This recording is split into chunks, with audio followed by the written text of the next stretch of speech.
Hey guys, how's it going? And welcome yourselves back to Wednesdays with WeBe episode 19. Now today I'm going to start off this Wednesdays with WeBe with some background footage of Dirt Rally. Now, before you turn your monitors off and go to watch some other War Thunder, World of Tanks or World of Warships video, I would like to explain why.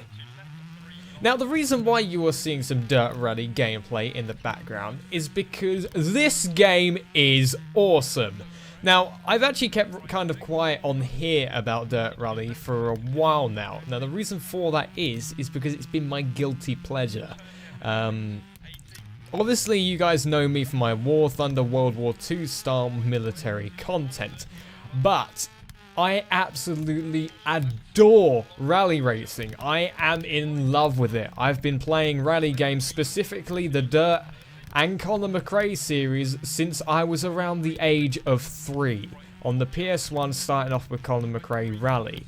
I remember even doing the rally school with Colin McRae doing the voiceover and tutorial, as well as I think it was Nick Grist to doing the co-driver, and it's so nice to have a game like Dirt Rally back on the scene with a pure, realistic rallying experience again, and one that is actually rather easy to get into.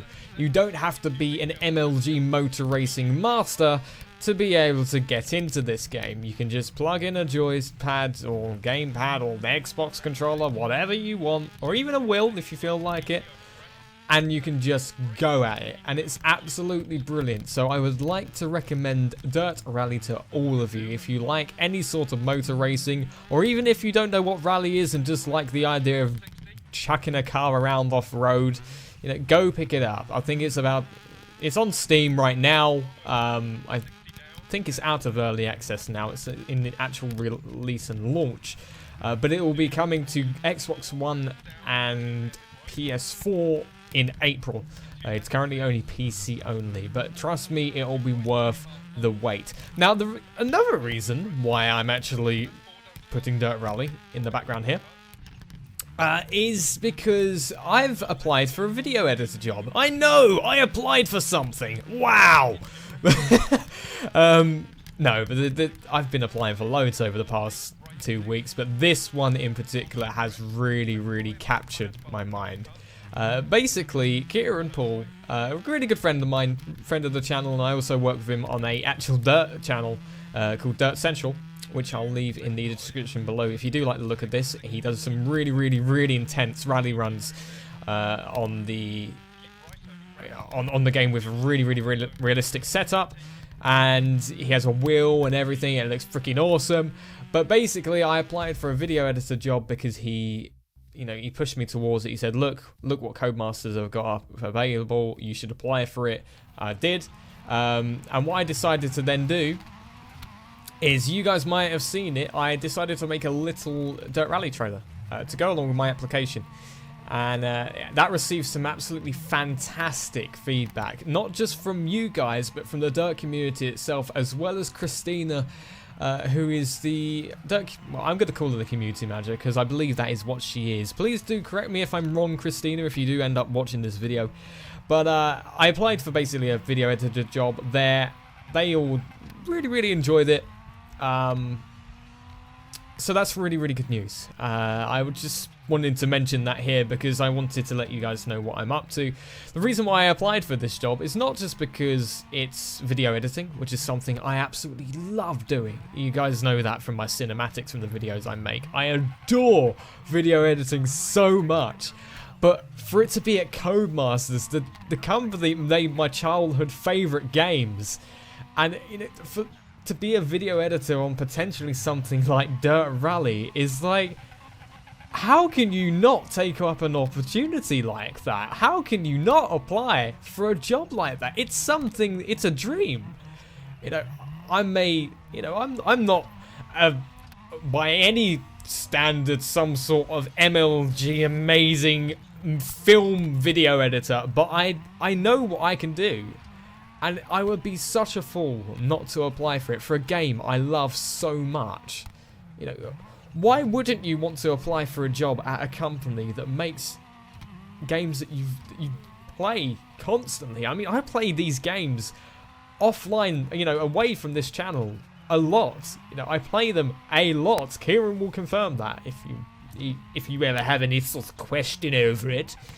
But seriously, I'm hoping I hear some feedback. I really am hoping that I get some sort of an opportunity just to at least go for an interview for this, because it's a job that I just cannot let go. I can't risk this one going out of my grasp. So I really do hope something comes of this, and I will continue to make dirt content no matter what. I just adore the game. I would even love to work with Christina on some community projects, because she seems like a really, really awesome person. And I must say thank you very much for helping me out with getting my application to a slightly higher level than it would normally, or might have done, shall we say, quicker than it would have done normally. So thank you very much, Christina, for all of your help.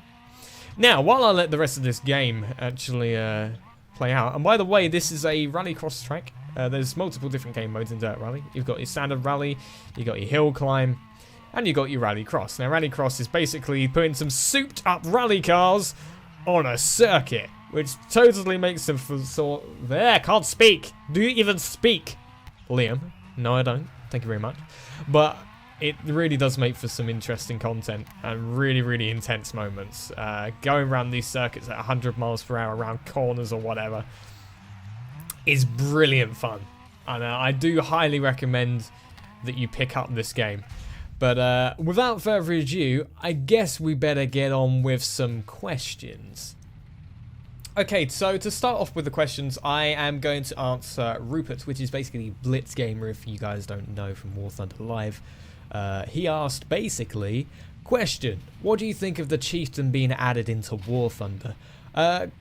Short answer, good idea, but it's got to be a low-level Chieftain. Reason for that is because if we go too high into the Cold War era, it's going to get a little bit out of hand, in my eyes. I like the idea of the Chieftain coming into game. I really, really do.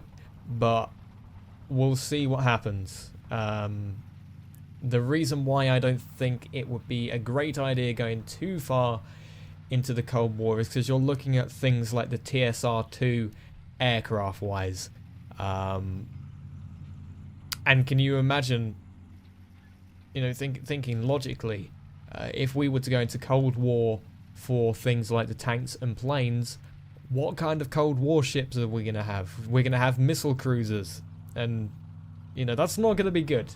If it goes up against something like a Yamato or Yamato, however you pronounce it, or a Bismarck, you know, then they're going to stand no chance. So I think there's got to be a little bit of balance here. But apart from that, I think it's a good idea. I think the Chieftain will be an absolutely brilliant tank to have in game, an end-game tank for the British tech tree. So next question comes in from Lars, and he asks, light or dark side? Well, I hope that answers your question. So Kiwi asks, will you be doing any more YouTube videos with other popular YouTubers? Now this is a question I actually received quite a fair bit of. I actually don't know. I mean, the reason why is because, you know, doing videos with other YouTubers, it's not something that is particularly hard to achieve, but it's more time of arranging said videos to be made. People are very busy, especially when YouTubers the size of, for example, Jingles are. It's very hard to get them, or their time available to be able to do a video with them. So there might be, there might not. That's not really something I can answer at the moment. I would like to think possibly in the future doing some stuff with some slightly bigger YouTubers. For example, I would absolutely love to go to Airsoft with Jingles while he's recording, and I can play, so he can get two perspectives. He can get not only the stuff he records, but I'll send him over my footage and he gets a little bit of first-person combat as well. But considering that's only last Wednesday's with WeBe's questions, because we've only really just come back to doing this series, I actually just want to talk a little bit about some stuff I have planned for the future and possible outcomes of what things are going to happen, you know, what I want to do, where I want to go, things I particularly would like to expand on, etc, etc. Now, to start off with, I would like to mention I want to try and attend as many gaming and Comic-Con events as I possibly can this year. I would like to go to MCM Comic-Con London in May, as well as the October one. I would like to go to EGX in Birmingham, as well as Rezzed in London also. I will eventually want to start, you know, expanding my horizons to go to things like Gamescom and E3, but those things will only happen once I'm earning and working, because they're very, very expensive to pay for, and you know, YouTube does not cover those sorts of costs.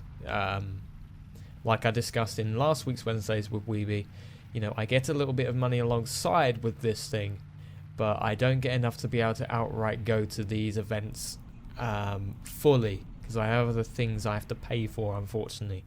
But I would definitely like to head towards the idea of going to all of the events in the UK, except the Insomnia events, because those no, the Insomnia events are just kind of Sidemen, which are a YouTube group, if you don't know, and that's about it, really. You know, Insomnia isn't really all that, to be honest. So it's EGX and MCM I'll be heading to. Yeah, as I said, I'd like to be doing some airsoft content in the future as well. I hopefully will be getting a GoPro for my helmet, which I will share with a friend of mine, so the two of us will somewhat be able to record and get some footage for this channel. I would also quickly like to thank Armored Danger for offering his services of editing those, so you'll get some really nice high quality Battlefield style editing for those future airsoft videos. But I believe that pretty much covers everything I wanted to talk about in this episode's this episode of Wednesdays with WeBe. Remember to leave your questions and comments in the section below. Please do like the video if you did enjoy, and subscribe if you're new around here for more content. Take care, guys, and I will see you next time.